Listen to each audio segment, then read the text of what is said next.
Reactions and commendations continue to trail the release of the Kuriga school children as President Tinubu promises safer environment for learning. Government pledges deployment of cutting-edge technology to monitor schools across the country.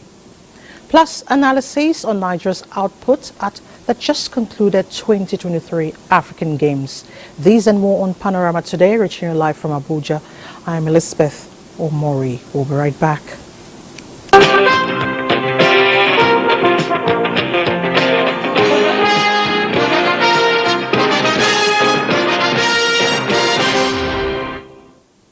President Bola Tinubu welcomes the news of the release of the Kuriga school children in Kaduna State and emphasizes the importance of collaboration between the federal government and states for expected outcomes, especially on matters of security.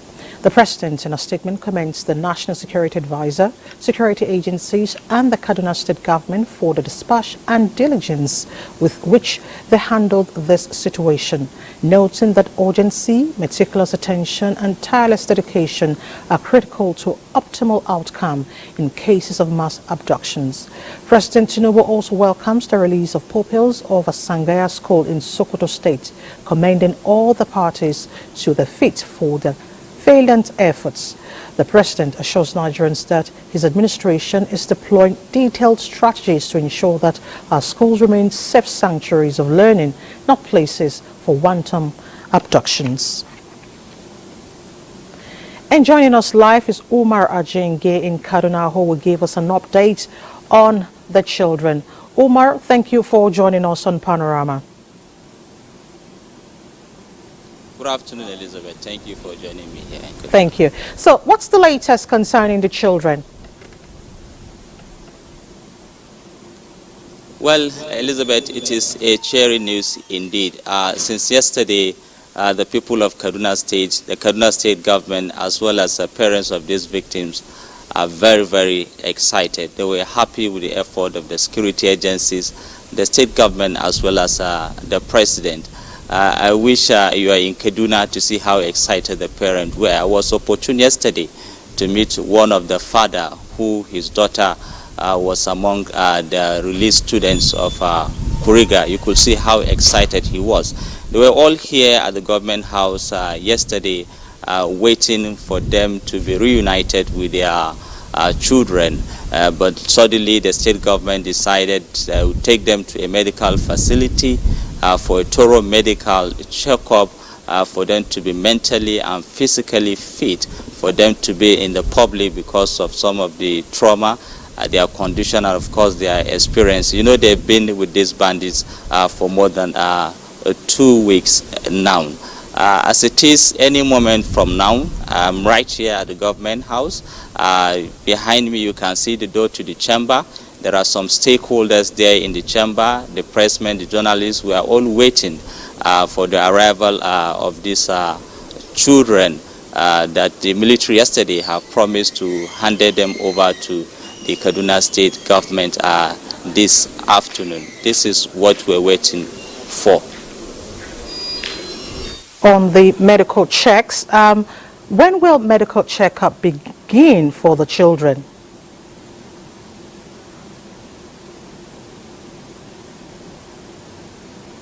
Omar, can you hear me? Omar, can you hear me? Question? All right, I so can hear you now. Can you please repeat your question? When will medical checks begin? Well, you know, these are students have been in bandits den for more than 2 weeks now. So you could imagine, Elizabeth, and these are small children. You could imagine the trauma, and probably some of them might be needing some medical treatment, emergency medical treatment for that matter. These children might have been in the bush or forest for all these days. So you can imagine. That is why the state government decided that they should take very good, proper care of them to ascertain their fit mentally and physically before they will suddenly reunite them with their parents, their families. Well, you know, as parents, they are very anxious to receive these kids, but then it is very important for them to be fit before they will see these children, so that the joy they have in their mind, they can really have that time to celebrate it so very well. So we're waiting for that moment where the children will arrive. Where I'm standing here is where they were passed, because right inside is the council chamber where the governor is going to receive them. It was earlier slated for 1 p.m. and it is just some few minutes after 12 noon. So any moment from now, we're expecting these children to be here and to be further reunited with their parents. It is indeed a cheering news. Everybody here is happy, even among us, the journalists who have been following the trend of events since this unfortunate incident. We're happy that the children are now back, and everybody is commending the security agencies, the state government, and of course President Bola Ahmed Tinubu for this greater success. Omar, I want to thank you for your time, and we hope to get more updates from you subsequently. Thank you for your time.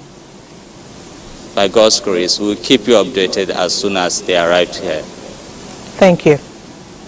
Moving on, federal government says it is deploying new technologies to support the security, to help security agencies overcome security threats challenging the peace and stability of the country.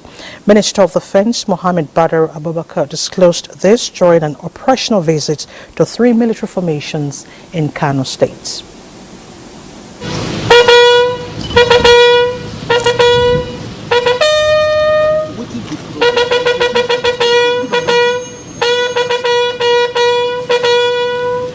The visit is part of the minister's nationwide tour of military formations for familiarization and assessment of facilities to ensure effective security management. Addressing officers and soldiers, the minister salutes the efforts of the military and encouraged them to do more in securing the country. He sympathized with them on the killings of some personnel in Delta State, assuring that the federal government is doing everything possible to unmask those behind the killings.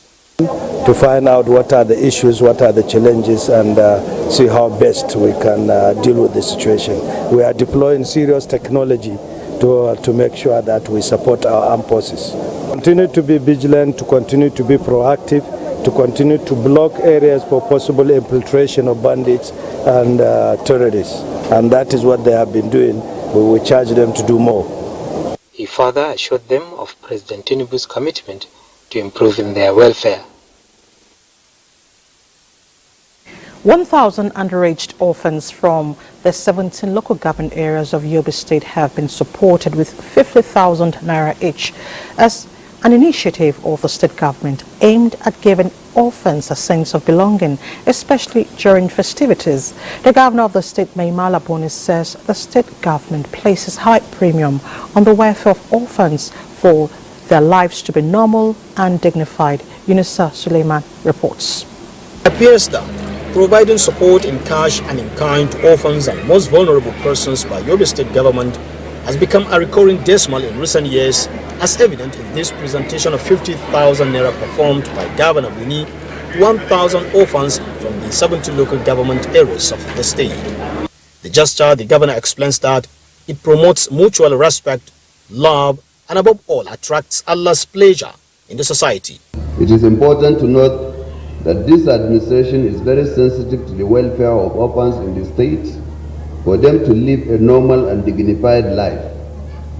Many orphans are today beneficiaries of government programs with a special care given to them to pursue education at all levels. This spirit of giving should be encouraged to go beyond the month of Ramadan. Special advisor to the governor of religious affairs, Ustaz Babagana Malam Kyari, who coordinated the intervention sites from 2022 to date, about 3,000 orphans, widows, Sangaya school teachers, as well as people living with disabilities have been supported with cash and other incentives in order to live a normal and dignified life. In the Matru, Yunusa Suleiman, NTA. It's time to talk sports, and Hamad Zango will be our guide. In the Nigerian Premier Football League, Rangers International secured a crucial away win in Aba to go top of the log in the ongoing 2023-2024 Nigeria Premier Football League season. The Flying Antelopes achieved victory in the Oriented Derby after beating Heartland FC 2-1 in a match day 27 encounter to extend their unbeaten run to 9 matches. Rangers leapfrogged Yobe Stars to the first position with 47 points, 1 point behind the Pride of Benue, as they went 5 games unbeaten away from home.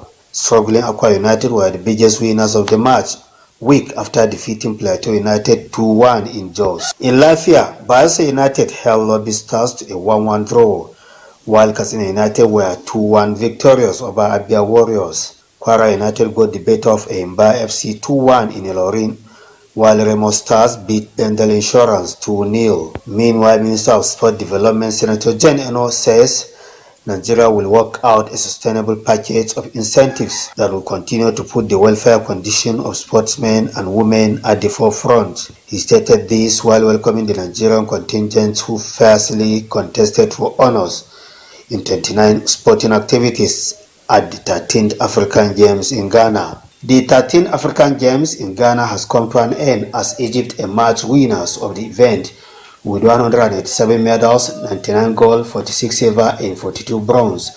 Nigeria finished in second position with 47 gold, 33 silver and 41 bronze to claim a total of 121 medals. South Africa occupied the third spot with 106 medals, 32 gold, 32 silver and 42 bronze. As Algeria ranked the fourth best country at the event in Ghana with 114 medals, 29 gold, 38 silver and 47 bronze. Tunisia completed the top 4 with 86 medals, 21 gold, 26 silver and 39 bronze, while Ghana, despite a poor start to the event, finished in 6th position with 19 gold, 29 silver and 20 bronze medals. With sport update, I'm Zongo, NTA News. You're watching Panorama on NTA. Let's take a break now, but when we return, our sports correspondent will be up to analyze the 2023 African Games. Stay with us. Thanks for staying with us. Still talking sports, about 5,000 athletes from 52 nations competed in the 2023 African Games just concluded in Ghana, formerly called the All Africa Games. The 3-week event, which doubled as qualifier for the 2024 Paris Olympics, featured competitions in 30 disciplines. Egypt topped the medal ranking table with a total of 189 medals. Nigeria came second with 121 medals, 47 gold, 33 silver and 41 bronze. And our sports correspondent Ayodeji Makinde joins us now to analyze Nigeria's performance at the Games. Ayo, it's so nice to have you join us on Panorama. Thanks, Lizzie. Anytime. All right, the Biennial Games have come and gone. Can you assess Nigeria's performance? Well, if you take a look at the final medal table, it's a reflection of how strategic Team Nigeria prepared for the championship and went into it. But you look at the class, the golfing class between Egypt finishing with 99 gold and Nigeria finishing with 47. You want to raise some eyebrows there and say, after how many years Nigeria should be rubbing shoulders with Egypt. But again, if you consider the strategy of going into those sports that we have strategic advantage, and then you would want to see reason with the Ministry of Sports Development to go with those particular athletes that can win gold and not go for a jamboree. So far, so good. It's been a good championship for Team Nigeria. We've gotten more athletes to qualify into the Paris Olympic Games, and of course, we've started raising the next generation of athletes that can replace the older ones. So it means we can rank that a good outing. Does that mean we can rank that a good outing for Nigeria? Oh, yes, surely, because right at the championship, just when Team Nigerian wrestlers won gold medals, they went also into the Africa Wrestling Championship in Alexandria and got more of their athletes, wrestlers, to qualify for the Olympics. So it's been a good outing for Team Nigeria so far, but we can surely do better than always finishing second to either Egypt or South Africa. Remember, the last time Nigeria won overall the African Games was when we were hosted in 2003. All right, Aya, let's look at the organization of the Games. Was their deployment of technology, if there was, how did this influence the integrity of results? Well, for many years, there's been this call to get many African countries to really invest in sports facilities and development. Lately, it's all been about Morocco. You see football events, handball events, Morocco and Egypt and South Africa. Now, Ghana seized the opportunity to host the African Games by investing well over $150 million into facilities development. Now, what they're trying to do is to make Ghana the hub for international sports training and international sports development in West Africa and perhaps Africa because of the climate in Ghana. Now, this also would help the domestic, in terms of internal IGR for Ghana, and of course Accra that really hosted the games. You also look at what that will have for budding talents in Ghana, and of course we all saw it online, we saw it on YouTube and also different media streaming platforms. So the games really exposed Ghana. Well, some people in Ghana have reservations at a time where we're looking at global economic challenges and economic realities, inflation, that it wasn't wise for the Ghanaian government to invest such a huge amount of money into the African Games. Okay, but let me quickly comment there. Surely it is really worth it. Okay, we understand that Nigeria did not participate in some games, but going forward, how can the Nigerian sports sector improve on this to have more medals at the games? It's all down to investment. It's all down to grassroots sports development, and of course, we really need to play the politics at the highest level. I mean, you take a look at the number of entries that Egypt had in the games. There are so many sports that Ghana did not include. For instance, rowing, canoeing. That's a strength for Nigeria in Africa. Nigeria surely would have won more medals there. But unfortunately, if we do not invest adequately, we do not discover talent at the grassroots, and we don't play the politics of sports at the highest level on the continent, we will always play second fiddle to Ghana and to Egypt and South Africa. NTA's sports correspondent, Ayodeji Makinde, thank you for your time. Pleasure. Thank you. Yeah. President of the Senate, Godswill Akpabio, has made a strong case for increased efforts in parliamentary diplomacy. Speaking at the 148th Assembly of the Inter-Parliamentary Union held in Geneva, Switzerland, Akpabio maintained that parliamentary diplomacy is quite critical to achieving peace in the world and resolving conflicts, noting that though the Nigerian Parliament has explored the concept and achieved myriads of successes, more, he says, can still be done. The Parliament must therefore remain the melting pot of every country's unity and peace. The Parliament must hold a significant responsibility in curbing polarization and ensuring peace and progress through legislations. We have done that a lot in Nigeria, but one remarkable legislative milestone that I would like to share with you is the Not Too Young to Run bill, which was passed in 2018. Initiatives of the 10th National Assembly under his leadership, Akpabio says it has become imperative for the world to recognize the power of the collective voice in shaping a better future for all, as the world is in a critical juncture in history. A redefining moment and a paradigm shift in the business as usual syndrome in the art of politics is pulling weights in favor of the women folk, especially where emotional exploitation becomes the order of the day. In a book titled Politics, Sex and Power, authored by Adora Onyechere, comes a louder voice which appears to agitate for equality and a level playing ground for all genders. Political correspondent Abubakar Kwanga tells us more. Evaluate our politics is an emergency, for without this, Nigeria's democracy is not only at stake. A moderate volume book with a striking title is gradually bouncing back to the marketplace of politics with chapters and pages that expose gender negativity. Gathered here are seasoned politicians and academic doyens, all harnessing views in changing the ugly narratives against women and projecting equality. The idea to use the book to demystify the stereotypes that limited women was so essential. Going ahead, I also looked at the issue of true leadership and true politicking. The woman is more likely to be reduced to her genitalia because she's female than a man is likely to be reduced to their genitalia just because they have dared to say, I want to run, I want to represent my people. Let us harness the power of politics, not for personal gains or partisan interests, but for the betterment of our collective humanity. If we are to survive as a nation, our elites need to learn that it is in their enlightened self-interest to forge a common consensus that develops the country, grows the economy, secures the people, and protects the rights and enforces the obligations. Stakeholders see the book as a turning point for adjusting the timeline of politics and balancing the interests of both genders in the quest to conquer all contests in all future elections. In Abuja, Abubakar Akwanga, NTA News. To the 2024 Ramadan Fast, it is usually a potpourri of activities in Ilorin, the Kwara State capital, during the month of Ramadan, ranging from iftar, tafsir to other religious rites. In this report, Hamid Fulani takes a look at the routine of Muslims in the ancient city during the fasting period. His report is hereby presented.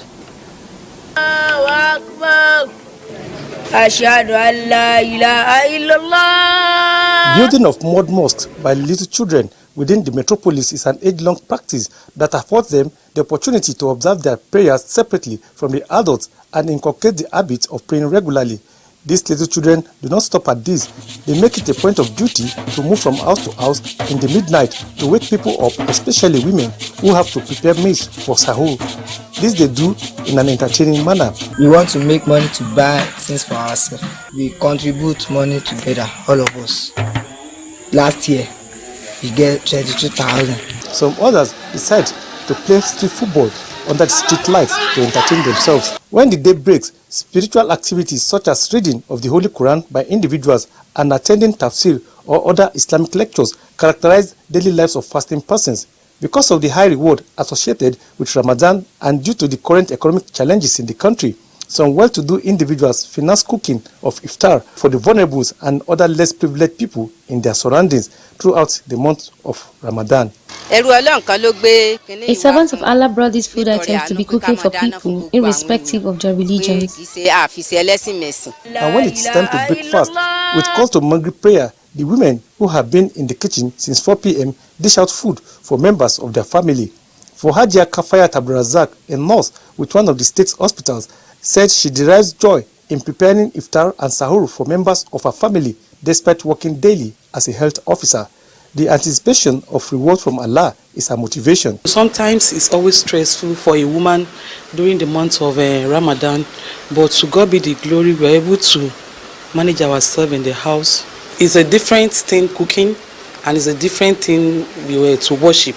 So it doesn't disturb each other because we have the support of our children to assist us in preparing the meal. I always help her wash plates, clean the dishes, and also maybe do some work for her. Families do not break fast alone. They do this with some members of the community as practiced and taught by Prophet Muhammad. The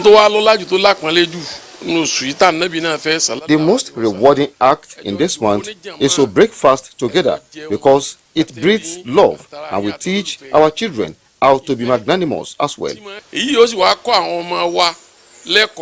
An Islamic scholar and a jurist with the State's Sharia Court of Appeal, Justice Adebayo Mashood, comments on this rewarding act of worship. Where one is expected to show kindness to fellow beings, that is your brethren, and this is one of the areas that has been the Prophet ﷺ has been described to be more of generous during the month of Ramadan, and he has encouraged the fasting Muslim to do same.